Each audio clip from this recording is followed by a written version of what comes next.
ಹುಟ್ಟುವಳಿಯಲ್ಲಿ ದೇವರನ್ನು ಹೊಂದಿಕೊಂಡಿದ್ದ ಸಾಮುವೇಲನು ಬಾಲ್ಯದಲ್ಲಿ ದೇವರನ್ನೇ ಹೊಂದಿಕೊಂಡಿದ್ದಾನೆ.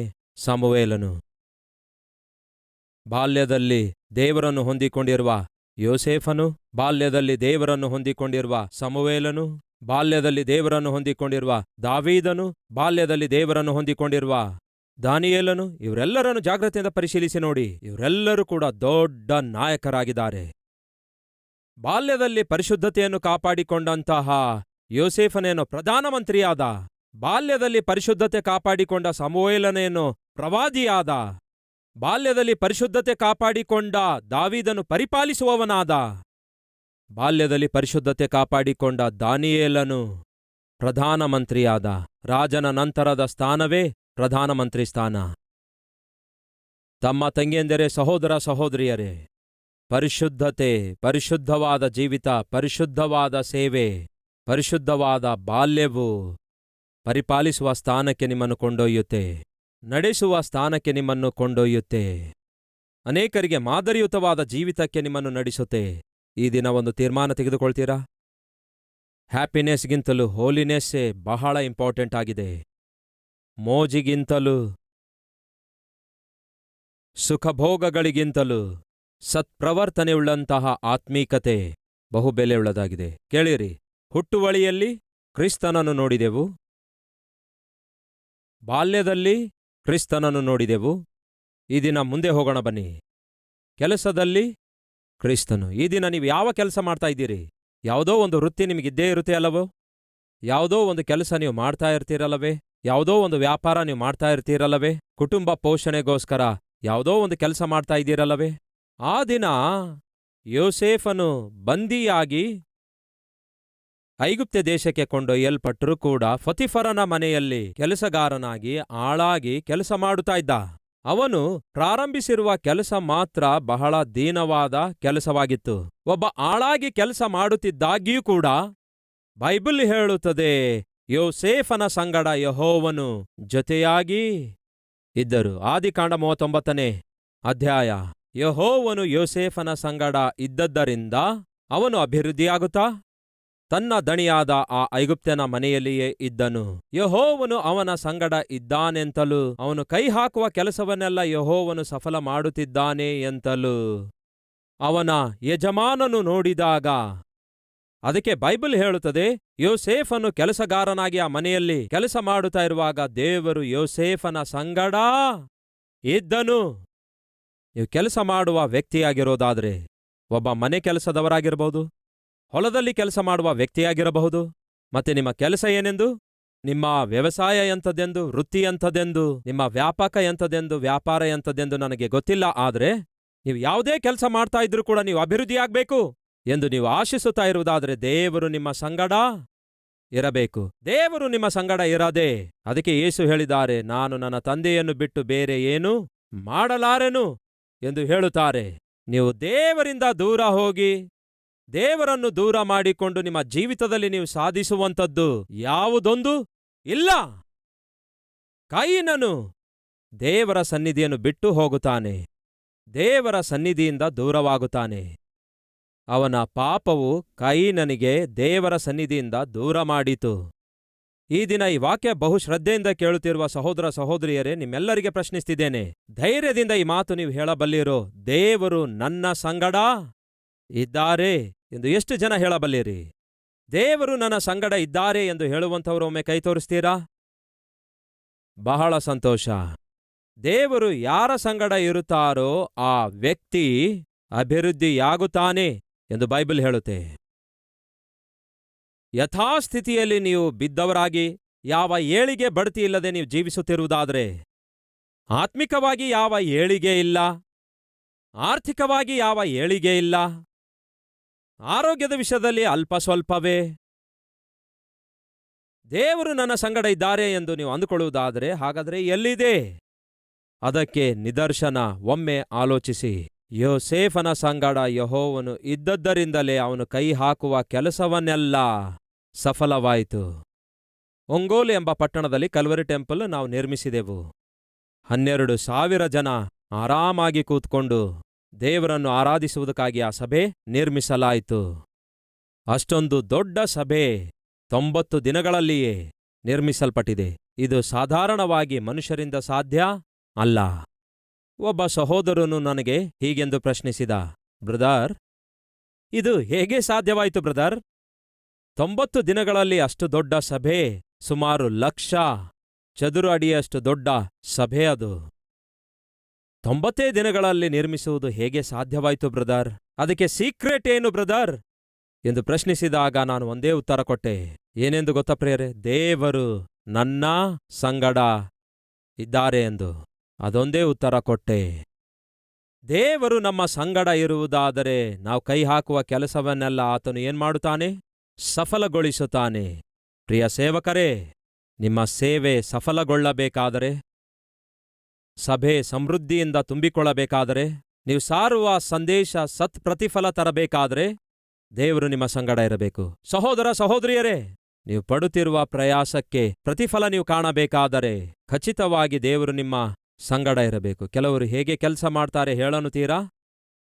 ಒಬ್ಬಾತನು ಕಾರಲ್ಲಿ ಪೆಟ್ರೋಲ್ ಹಾಕಿಸಿಕೊಳ್ತಾ ಇದ್ದಾಗ ರೋಡ್ ಪಕ್ಕದಲ್ಲಿ ಇಬ್ಬರು ಕೆಲಸ ಮಾಡ್ತಾ ಇದ್ರಂತೆ. ಒಬ್ಬನೇನೋ ಕುಣಿ ಅಗೀತಾ ಇದ್ದ. ಎದಕ್ಕೋಸ್ಕರ? ಒಂದು ಸಸಿ ನಾಟುವುದಕ್ಕೋಸ್ಕರ. ಹಾಗಾಗಿ ಅವರ ಕೆಲಸ ಏನೆಂದರೆ, ರೋಡ್ ಪಕ್ಕದಲ್ಲಿ ಸರ್ಕಾರದವರು ಅವರಿಗೆ ಒಂದು ಕೆಲಸ ಒಪ್ಪಿಸಿದ್ರು. ಅದೇನೆಂದರೆ ರೋಡ್ ಪಕ್ಕದಲ್ಲಿ ಸಸಿ ನಾಟುವಂಥದ್ದು.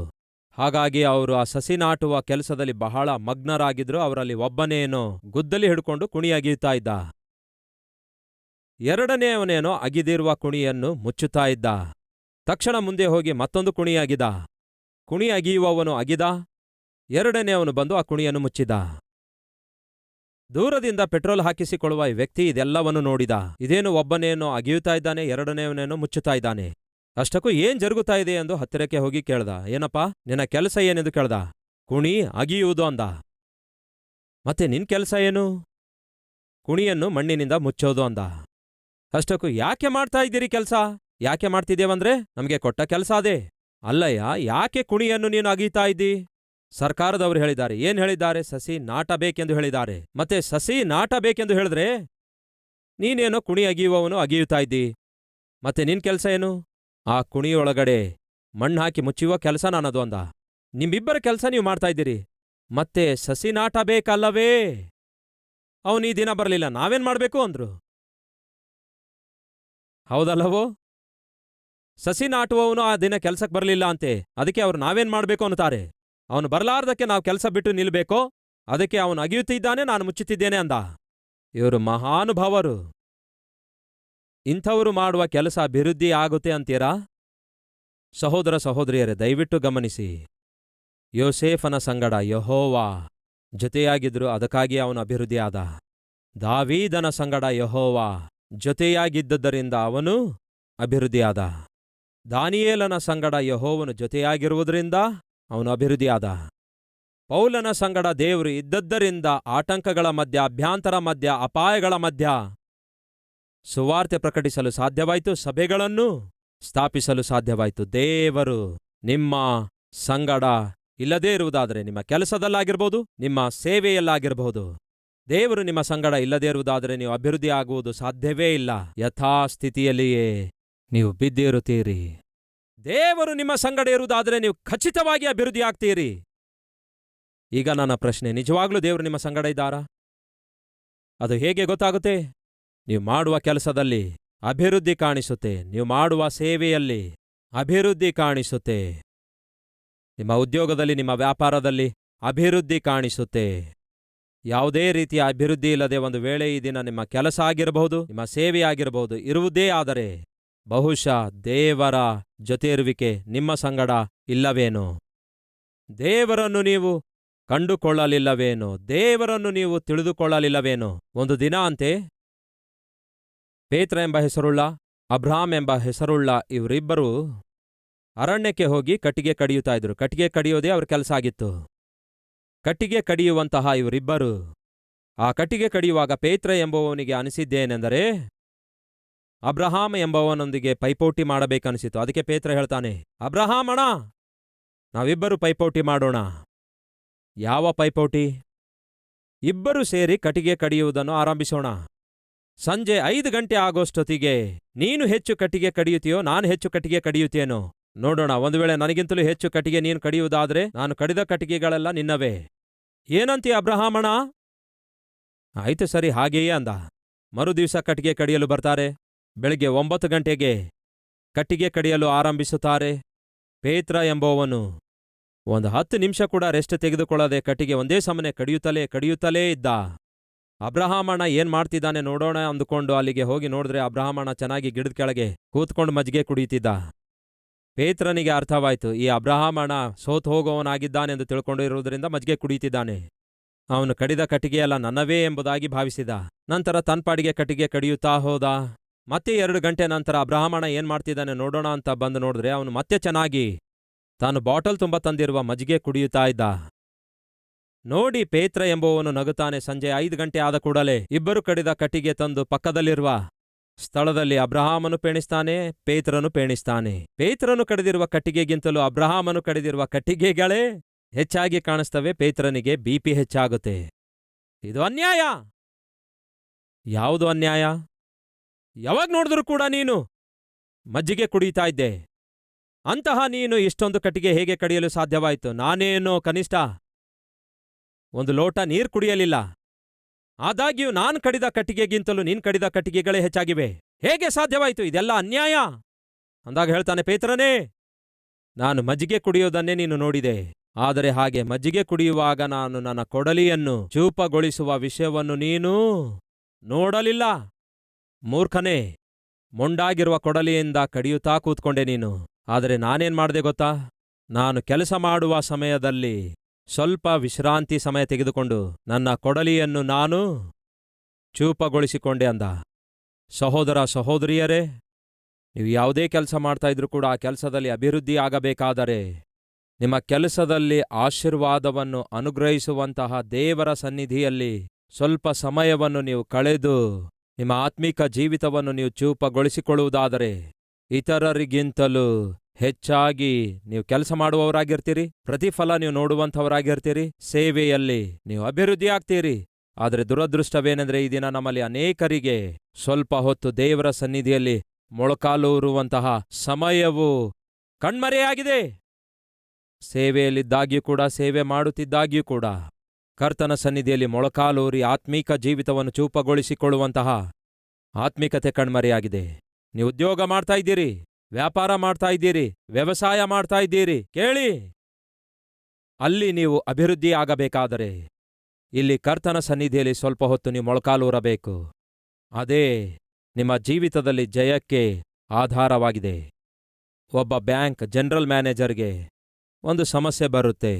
ಆ ಸಮಸ್ಯೆ ಯಾರು ತೀರಿಸ್ಲಿಕ್ಕಾಗುತ್ತೆ ಎಂದು ಆಲೋಚಿಸಿ ನೋಡಿದ್ರೆ ಅವನ ಕೆಳಗೆ ಕೆಲಸ ಮಾಡುವ ಮ್ಯಾನೇಜರ್ ಮಾತ್ರ ತೀರಿಸಬಲ್ಲನು. ಯಾಕೆಂದ್ರೆ ಮ್ಯಾನೇಜರ್ ಬಹಳ ಬುದ್ಧಿವಂತನಾಗಿದ್ದನು. ಯಾವುದೇ ಸಮಸ್ಯೆ ಬಂದರೂ ಕೂಡ ಬಹಳ ಸುಲಭವಾಗಿ ಆ ಸಮಸ್ಯೆ ತೀರಿಸುತ್ತಾ ಇದ್ದ. ಹಾಗಾಗಿ ಜನರಲ್ ಮ್ಯಾನೇಜರ್ ಮಾಡಿದ್ದೇನೆಂದರೆ ಅರ್ಲಿಯಾಗಿ ಬ್ಯಾಂಕಿಗೆ ಬರ್ತಾನೆ. ಆ ಸಮಸ್ಯೆ ಹೇಗಾದ್ರೂ ಮಾಡಿ ಮ್ಯಾನೇಜರ್ಗೆ ಹಂಚಿಕೊಂಡು ಬೇಗನೆ ಅದರಿಂದ ಹೊರಬರೋಣ ಅಂದುಕೊಂಡು ತಕ್ಷಣವೇ ಆ ಬ್ಯಾಂಕ್ ಮ್ಯಾನೇಜರ್ ಇರುವ ಕೋಣೆಗೆ ಬಂದ.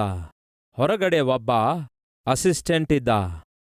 ಅವ್ರಿಗೆ ಹೇಳ್ತಾನೆ, ಸಾರ್ ಸ್ವಲ್ಪ ನಿಲ್ಲಿ, ಮ್ಯಾನೇಜರ್ ಜೊತೆ ಮಾತಾಡ್ಬೇಕಪ್ಪ ಅಂದಾಗ, ನಿಲ್ಲಿಸ್ಯಾರಂದ. ನನ್ನನ್ನೇ ಯಾಕೆ ತಡೆಯುತ್ತೀ? ನಾನು ಜನರಲ್ ಮ್ಯಾನೇಜರ್, 10 ಬ್ರಾಂಚಸ್ಗೆ ನಾನು ಇನ್ಚಾರ್ಜ್ ಆಗಿದ್ದೇನೆ, ನನಗೆ ತಡೆಯುತ್ತೀಯಾ? ಸ್ವಲ್ಪ ವೇಟ್ ಮಾಡಿ ಸಾರ್, ಯಾಕೆ ಆತುರ ಪಡ್ತೀರಿ? ಆ ಬಾಗಿಲು ಮುಚ್ಚಲ್ಪಟ್ಟಾಗ ಯಾರೊಬ್ಬರು ಬಾಗಿಲು ತಟ್ಟುವ ಹಾಗೇ ಇಲ್ಲ ಸಾರ್ ಎಂದು ಹೇಳ್ದ. ಯಾಕೆ ಅದಕ್ಕಾಗಿ? ಈ ಮ್ಯಾನೇಜರ್ ತನ್ನ ಕೆಲಸ ಪ್ರಾರಂಭಿಸುವುದಕ್ಕಿಂತ ಮುಂಚೆ ಇಡೀ ಪ್ರಪಂಚವನ್ನೇ ಮ್ಯಾನೇಜ್ ಮಾಡುವಂತಹ ದೇವರೊಂದಿಗೆ ಮಾತಾಡಿಕೊಳ್ತಾರೆ ಸಾರ್. ಆ ದೇವರೊಂದಿಗೆ ಮಾತಾಡಿದ ನಂತರವೇ ತಮ್ಮ ಕೆಲಸವನ್ನು ಅವರು ಪ್ರಾರಂಭಿಸ್ತಾರೆ ಸಾರ್. ಈಗ ಅವರು ಪ್ರಪಂಚವನ್ನೇ ಮ್ಯಾನೇಜ್ ಮಾಡುವಂತಹ ದೇವರೊಂದಿಗೆ ಮಾತಾಡಿಕೊಳ್ತಿದ್ದಾರೆ. ಈ ಬ್ಯಾಂಕಿನ ಜವಾಬ್ದಾರಿಕೆಯನ್ನು ಆತನಿಗೆ ಒಪ್ಪಿಸುತ್ತಿದ್ದಾರೆ. ಸ್ವಲ್ಪ ನಿಲ್ಲಿಸಾರಂದ. ಕೇಳಿ ಫ್ರೆಂಡ್ಸ್, ಆ ಮಾತು ಕೇಳಿದಂತಹ ಜನರಲ್ ಮ್ಯಾನೇಜರ್ಗೆ ಓಹೋ ಹೀಗೋ ಅವನಿಗೆ ಅರ್ಥವಾಯ್ತು.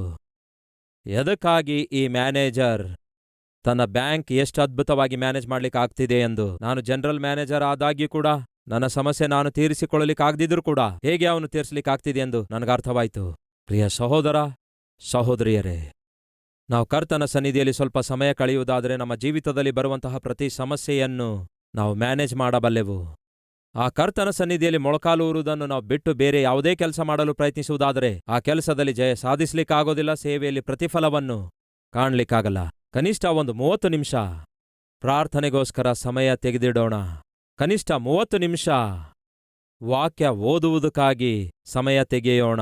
ದಿನದಲ್ಲಿ ಕನಿಷ್ಠ 1 ಗಂಟೆಯಷ್ಟು ದೇವರೊಂದಿಗೆ ಸಮಯ ಕಳೆಯುವುದಕ್ಕಾಗಿ ನಾವು ಸಮಯ ತೆಗೆಯೋಣ. ಹೌದೆನ್ನುವಂಥವರು ಒಮ್ಮೆ ಕೈ ತೋರಿಸುವಿರಾ?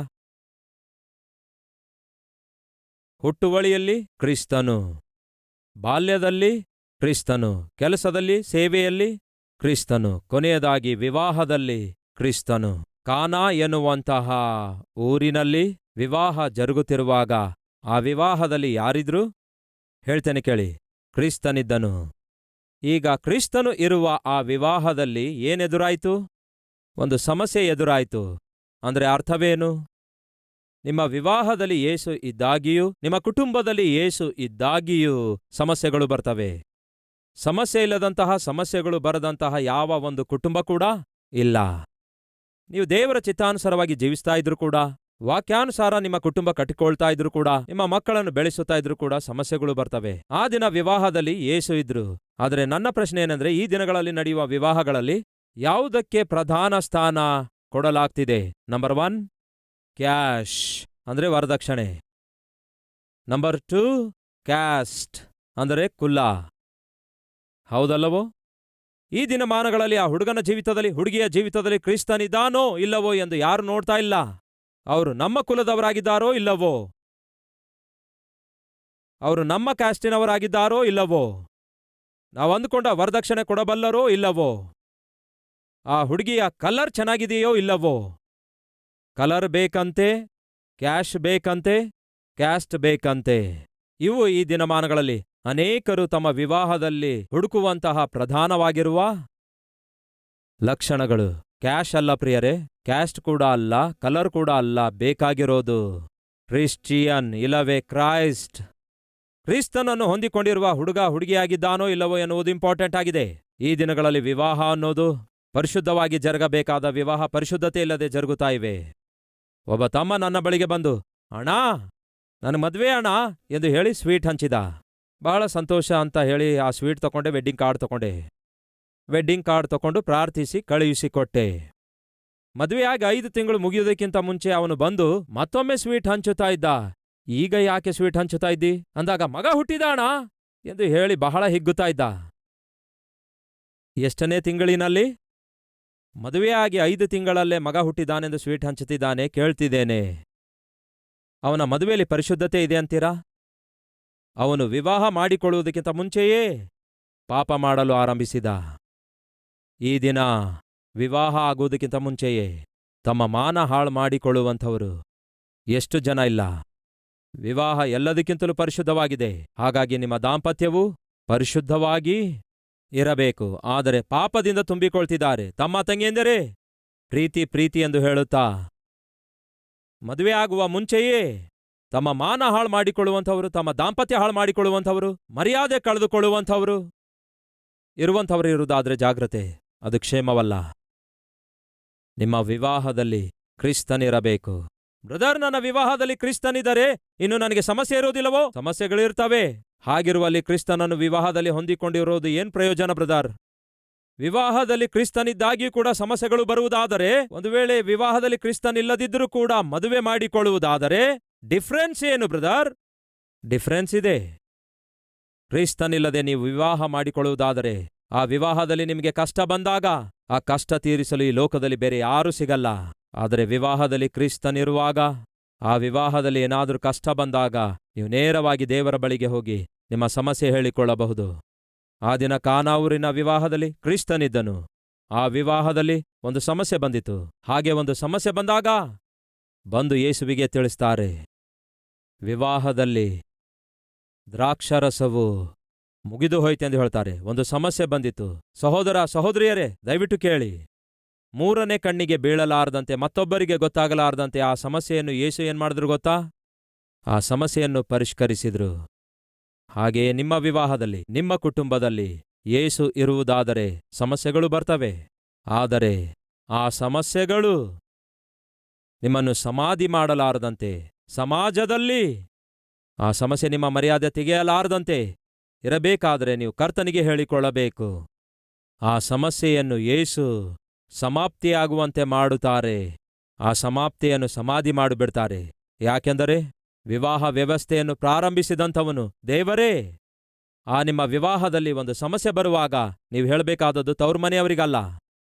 ನಿಮ್ಮ ಮನೆಯಲ್ಲಿ ನಿಮ್ಮ ಗಂಡನಿಂದ, ಹೆಂಡತಿಯಿಂದ, ನಿಮ್ಮ ಕುಟುಂಬದಲ್ಲಿ, ಸಂಸಾರದಲ್ಲಿ ಸಮಸ್ಯೆ ಬಂದಾಗ ನೆರೆಯವರಿಗೆಲ್ಲ ಹೇಳಬೇಕಾದದ್ದು. ಅನಾವಶ್ಯಕವಾಗಿ ನಿಮ್ಮ ಗಂಡನ ಕುರಿತು, ಹೆಂಡತಿಯ ಕುರಿತು ಲೋಕಕ್ಕೆಲ್ಲ ನೀವು ಸಾರಿ ಹೇಳಬಾರದು.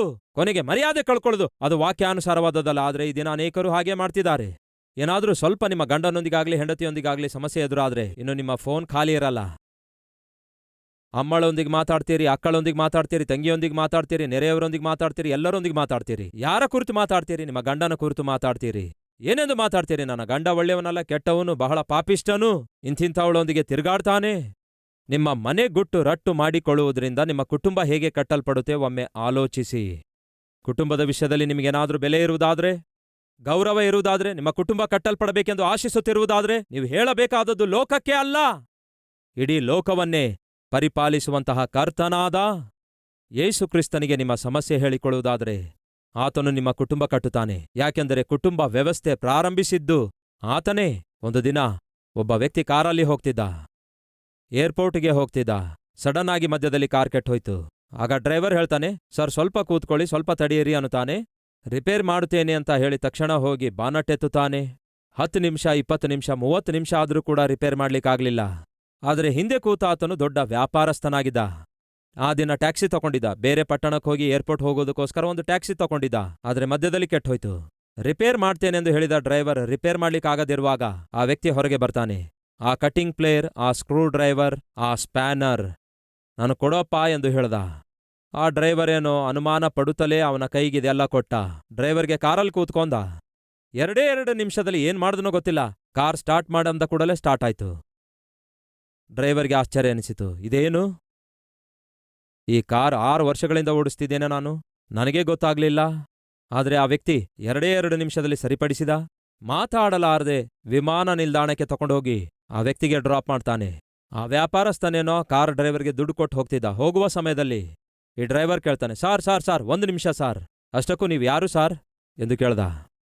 ನಿನ್ನ ಕಾರಿನ ಕಂಪನಿ ಹೆಸರೇನೆಂದು ಕೇಳ್ದ. ನಿನ್ನ ಕಾರು ಯಾವ ಕಂಪನಿ ಕಾರ್ ಆಗಿದೆ ಎಂದು ಕೇಳ್ದ.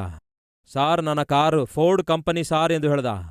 ಒಂದಾನೊಂದು ಕಾಲದಲ್ಲಿ ಫೋರ್ಡ್ ಕಾರ್ ಬಹಳ ಬೆಲೆಯುಳ್ಳದಾಗಿತ್ತು. ಫೋರ್ಡ್ ಕಾರ್ ಸಾರ್ ಎಂದು ಹೇಳಿದಾಗ ಆ ವ್ಯಕ್ತಿ ಹೇಳ್ತಾನೆ, ನಿನ್ನ ಆ ಫೋರ್ಡ್ ಕಾರ್ ಸೃಷ್ಟಿಸಿದ್ದು ಬೇರೆ ಯಾರೂ ಅಲ್ಲ, ನಾನೇ. ಹೌದಾ ಸಾರ್, ನೀವ್ಯಾರು? ನನ್ನ ಹೆಸರೇ ಫೋರ್ಡ್ ಅಂದ. ನಾನೇ ಈ ಕಾರನ್ನು ಸೃಷ್ಟಿಸಿದ್ದೇನೆ ಅಂದ. ಅದಕ್ಕಾಗಿಯೇ ನಿನ್ನ ಕಾರಲ್ಲಿ ಸಮಸ್ಯೆ ಬಂದಾಗ ಕ್ಷಣದಲ್ಲಿಯೇ ಅದನ್ನು ಸರಿಪಡಿಸಿದೆ ಅಂದ. ಪ್ರಿಯ ಸಹೋದರ ಸಹೋದರಿಯರೇ, ಕ್ಷಣ ಮಾತ್ರದಲ್ಲೇ ನಿಮ್ಮ ಸಮಸ್ಯೆ ಏನೇ ಆಗಿರಬಹುದು ಸರಿಪಡಿಸಬಲ್ಲ ಆತನು ಯಾರಾದರೂ ಇರುವುದಾದರೆ ಆತನೇ ನನ್ನ ಕರ್ತನಾದ ಯೇಸು ಕ್ರಿಸ್ತನಾಗಿದ್ದಾನೆ. ನೀವು ಮಾಡಬೇಕಾದದ್ದೇನೆಂದ್ರೆ ಆತನಿಗೆ ಒಂದೇ ಒಂದು ಅವಕಾಶ ಕೊಟ್ಟು ನೋಡಿ. ನಿಮ್ಮ ಕುಟುಂಬ ಕುಸಿದು ಬೀಳಲು ಸಿದ್ಧವಾಗಿದೆಯಾ?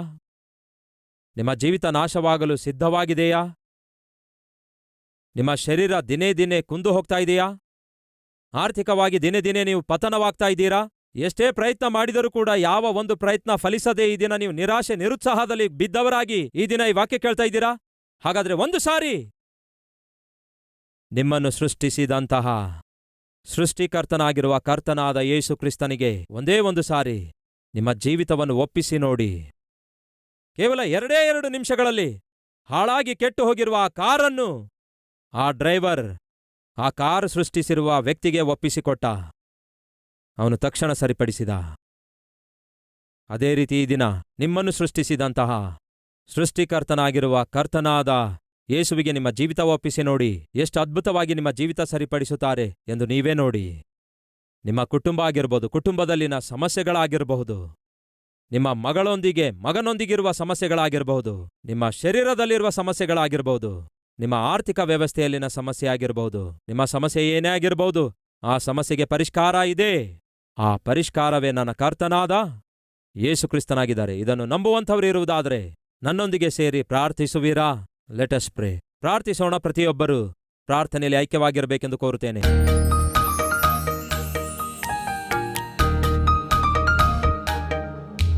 ಮಹಾಪರಿಶುದ್ಧನಾದ ಪ್ರೀತಿಯುಳ್ಳ ತಂದೆಯೇ, ಬಹುನೇರವಾಗಿ ಬಹುಸ್ಪಷ್ಟವಾಗಿ ಈ ದಿನ ನಮ್ಮೊಂದಿಗೆ ಮಾತಾಡಿದಕ್ಕಾಗಿ ವಂದನೆಗಳು, ಸ್ತುತಿ, ಸ್ತೋತ್ರಗಳು. ನಮ್ಮ ಕೆಲಸದಲ್ಲಿ, ನಮ್ಮ ಸೇವೆಯಲ್ಲಿ ನಾವು ಅಭಿವೃದ್ಧಿಯಾಗಬೇಕಾದರೆ ನಾವು ಕುರುಡರಂತೆ ಕೆಲಸ ಮಾಡಬಾರದು, ಗುರಿಯುಳ್ಳವರಾಗಿ ಕೆಲಸ ಮಾಡಬೇಕು. ಹಾಗೆಯೇ ಪ್ರಾರ್ಥನೆಯೊಂದಿಗೆ ನಮ್ಮ ಕೆಲಸವನ್ನು ಪ್ರಾರಂಭಿಸಬೇಕು. ನಮ್ಮ ಆತ್ಮಿಕ ಜೀವಿತವನ್ನು ನಾವು ಚೂಪಗೊಳಿಸಿಕೊಳ್ಳಬೇಕು. ಆವಾಗಲೇ ನಾವು ಜ್ಞಾನವುಳ್ಳವರಾಗಿ, ವಿವೇಕವುಳ್ಳವರಾಗಿ, ನಮಗೆ ಕೊಟ್ಟ ಜವಾಬ್ದಾರಿಕೆಯನ್ನು ಚೆನ್ನಾಗಿ ನಿರ್ವಹಿಸಬಲ್ಲೆವು. ನಮ್ಮ ಆತ್ಮಿಕ ಜೀವಿತ ಯಾವಾಗಲೂ ಚೂಪವಾಗಿರಬೇಕಾದರೆ ಪ್ರಾರ್ಥನೆ ಮತ್ತು ವಾಕ್ಯ ಅದಕ್ಕೆ ಆಧಾರವಾಗಿರುವುದರಿಂದ ಒಂದು ಚೂಪಾದ ಜೀವಿತ ನಮಗೆ ದಯಪಾಲಿಸಿರಿ. ನಮ್ಮ ಕುಟುಂಬದಲ್ಲಿ, ನಮ್ಮ ವಿವಾಹದಲ್ಲಿ ದೇವರೇ ನೀವಿರುವುದಾದರೆ ನಮ್ಮ ಕುಟುಂಬ ಕಟ್ಟಲ್ಪಡುತ್ತೆ, ನಮ್ಮ ವಿವಾಹ ಬಾಂಧವ್ಯ ನಿಲ್ಲುತ್ತದೆ. ಈ ದಿನ ಅನೇಕ ಕುಟುಂಬ ಒಡೆದು ಹೋಗಿದ್ದಕ್ಕಾಗಿ, ಒಡೆದು ಹೋಗಲು ಸಿದ್ಧವಾಗಿರುವುದಕ್ಕಾಗಿ ಕಾರಣ ಆ ವಿವಾಹದಲ್ಲಿ ನೀವಿಲ್ಲ, ಆ ಕುಟುಂಬದಲ್ಲಿ ದೇವರೇ ನಿಮಗೆ ಸ್ಥಳವಿಲ್ಲ. ಆದರೆ ಈ ದಿನ ಅನೇಕರು ತೀರ್ಮಾನ ತೆಗೆದುಕೊಳ್ತಿದ್ದಾರೆ, ನನ್ನ ಕುಟುಂಬದಲ್ಲಿ, ನನ್ನ ವಿವಾಹ ಬಾಂಧವ್ಯದಲ್ಲಿ ದೇವರು ಇರಬೇಕು ಎಂದು ಆಶಿಸಿ ತಮ್ಮ ಜೀವಿತದಲ್ಲಿ ನಿಮ್ಮನ್ನು ಆಹ್ವಾನಿಸುವ ಪ್ರತಿಯೊಬ್ಬರಿಗಾಗಿ ವಂದನೆಗಳು. ಹಾಳಾಗಿ ಹೋಗುವಂತಹ, ಕೆಟ್ಟು ಹೋಗುವಂತಹ, ಪತನವಾಗುವಂತಹ, ಬಿದ್ದು ಹೋಗುವಂತಹ ಜೀವಿತವನ್ನು ಪರಿಶುದ್ಧಗೊಳಿಸಬಲ್ಲಂತಹ ದೇವರಾದ ನಿಮ್ಮ ಕೈಗೆ ಒಪ್ಪಿಸ್ತಿದ್ದಾರೆ, ಅಂಗೀಕರಿಸಿರಿ. ಕೆಟ್ಟು ಹೋಗಿರುವ ಆ ಕಾರನ್ನು ಸೃಷ್ಟಿಸಿರುವ ವ್ಯಕ್ತಿಯ ಕೈಗೆ ಒಪ್ಪಿಸಿದಾಗ ಕ್ಷಣ ಮಾತ್ರದಲ್ಲಿ ಸರಿಪಡಿಸಿದ ಹಾಗೆಯೇ ಹಾಳಾದ ಜೀವಿತಗಳನ್ನು ದೇವರೇ ಸೃಷ್ಟಿಕರ್ತನಾದ ನಿಮ್ಮ ಕೈಗೆ ಒಪ್ಪಿಸುತ್ತಾ ಇರುವ ಪ್ರತಿಯೊಬ್ಬರ ಜೀವಿತವನ್ನು ಈ ಕ್ಷಣವೇ ಸರಿಪಡಿಸಿರಿ ದೇವರೇ, ನೂತನಗೊಳಿಸಿರಿ ಎಂದು, ಪರಿಶುದ್ಧಗೊಳಿಸಿರಿ ಎಂದು ಯೇಸು ಕ್ರಿಸ್ತನ ನಾಮದಲ್ಲಿ ಬೇಡಿ ಹೊಂದಿದ್ದೇವೆ ತಂದೆಯೇ, ಆಮೆನ್.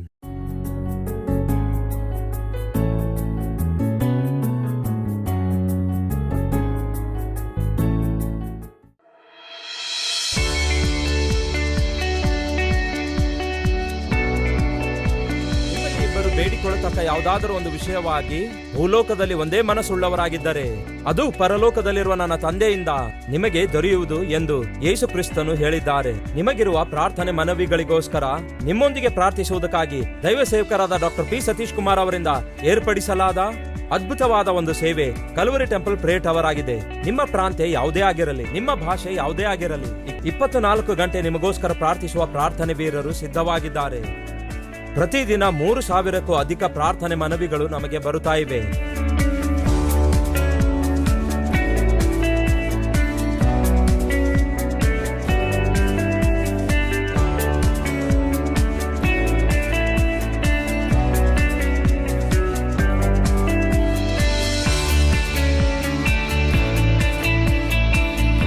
ದೈವ ಸೇವಕರು ಪ್ರಾರ್ಥಿಸುತ್ತಿದ್ದಾರೆ, ಪ್ರಾರ್ಥನೆ ವೀರರು ಪ್ರಾರ್ಥಿಸುತ್ತಿದ್ದಾರೆ, ಸಭೆ ಕೂಡ ಉಪವಾಸವಿದ್ದು ಪ್ರಾರ್ಥಿಸುತ್ತಿದೆ. ದೇವರು ಅದ್ಭುತ ಕಾರ್ಯಗಳನ್ನು ಮಾಡ್ತಿದ್ದಾರೆ. ಈಗಲೇ ಸ್ಕ್ರೀನ್ ಮೇಲೆ ಕಾಣಿಸುವ ನಂಬರಿಗೆ ಫೋನ್ ಮಾಡಿ ನಿಮಗಿರುವ ಸಮಸ್ಯೆಗಳಿಗೋಸ್ಕರ ನಮ್ಮೊಂದಿಗೆ ಸೇರಿ ಪ್ರಾರ್ಥಿಸಿರಿ. ದೇವರು ಕೊಡುವ ಉತ್ತರ ಪಡೆದುಕೊಳ್ಳಿರಿ. ಪ್ರಾರ್ಥನೆ ಮನವಿಗಳಿಗೋಸ್ಕರ ನೀವು ಫೋನ್ ಮಾಡಬೇಕಾದ ನಂಬರ್ 0900006009000 ಎನ್ನುವಂಥದ್ದೇ. ಎಲ್ಲಾ ಜನರು ರಕ್ಷಿಸಲ್ಪಡಬೇಕೆಂದು 17 ಭಾಷೆಗಳಲ್ಲಿ ಶುದ್ಧವಾದ ವಾಕ್ಯವನ್ನು ಸಾರುತ್ತಾ ಭಾರದಿಂದ ಪ್ರಾರ್ಥಿಸುತ್ತಾ ಅನುದಿನವೂ ಆತನ ರಕ್ಷಣೆ ಸುವಾರ್ತೆಯನ್ನು ಪ್ರಕಟಿಸಿರಿ ಎಂದು ವಾಕ್ಯ ಹೇಳುತ್ತಿರುವ ಪ್ರಕಾರ ವಾಕ್ಯಾನುಸಾರವಾಗಿ ಸೇವೆ ಮಾಡುತ್ತಿರುವ ಈ ಅದ್ಭುತವಾದ ಸೇವೆಯಲ್ಲಿ ನೀವು ಕೂಡ ಪಾಲ್ಗೊಂಡವರಾಗಿ ಅನೇಕರಿಗೆ ಆಶೀರ್ವಾದಕರವಾಗಿ ಮಾರ್ಪಡಿರಿ. ದೇವರ ಆಶೀರ್ವಾದಗಳನ್ನು ಹೊಂದಿಕೊಳ್ಳಿರಿ. ಪ್ರಾರ್ಥನೆ ಮನವಿಗಳಿಗೋಸ್ಕರ ನೀವು ಫೋನ್ ಮಾಡಬೇಕಾದ ಫೋನ್ ನಂಬರ್ 0900006009000 ಎನ್ನುವಂಥದ್ದೇ.